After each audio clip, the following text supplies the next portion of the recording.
Right, దీనిపై updates తెలుసుకుందాం. మా ప్రతినిధి సుప్రియ ఉన్నారు. సుప్రియ, అప్డేట్స్ ఏంటి పాస మైలారంకి సంబంధించి?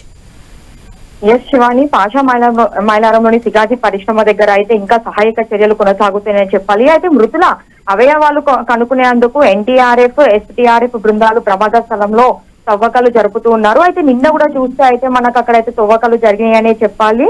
సో ఇప్పటికీ ఈ ఘటన జరిగి వారం రోజులు అయినప్పటికీ కూడా ఇంకా కొన్ని డెడ్ బాడీస్ అయితే గుర్తించలేకపోతూ ఉన్నారు. అయితే క్రమంలోనే సహాయక బృందాలను అవయవ భాగాలు లభించాయి. వీటిని DNA పరీక్షల కోసం పంపించారు. ప్రమాదంలో జాడ దొరకని 9 మంది కోసం అయితే బాధిత కుటుంబాలు వేచి చూస్తున్నాయని చెప్పాలి. సహాయక చర్యలు ముగింపు దశకు వచ్చిన 9 మంది జాడ లభించకపోవడంతో అయితే కొంచెము అనుమానం కూడా వ్యక్తం అవుతుందనే చెప్పాలి. అయితే అధికారిక లెక్కల ప్రకారం ఇప్పటి వరకైతే 40 మంది కార్మికులు మృతి చెందారు. పటాన్చెరు ప్రభుత్వ దవాఖానలో ఉన్న మృతదేహాల్లో కూడా 3 మృతదేహాలను DNA ఫలితాల ద్వారా గుర్తించారు. ఒడిశాకి చెందిన పూర్ణచందర్, బీహార్ కు చెందిన అస్లం అన్సరీ శబరామ్ గా తేల్చి కుటుంబ సభ్యులకైతే అప్పగించారు. పటాన్చెరు మార్చరీలో ఉన్న 2 మృతదేహాలను గుర్తించాల్సి ఉంది శివాని. అయితే ఇక్కడ కూడా చూస్తే అయితే మనం ఒక వైపు ప్రమాద ఘటన స్థలం దగ్గర అవ్వచ్చు, ధృవ హాస్పిటల్ దగ్గర అయితే బంధువుల కుటుంబ సభ్యుల రోదనలు వినిపిస్తున్నాయని అని చెప్పాలి. అయితే 6 రోజుల చికిత్స పొందుతున్న సోదరి ఆరోగ్యం కూడా విషమించి నిన్న మృతి చెందడం జరిగింది. సిగాచి యాజమాన్యం నిర్లక్ష్యంతోనే ప్రమాదం చోటు చేసుకుని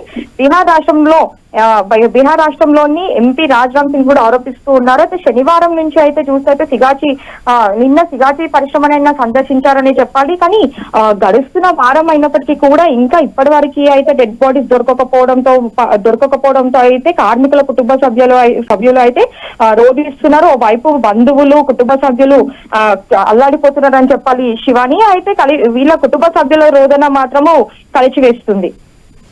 రైట్, థ్యాంక్ యూ సుప్రియ.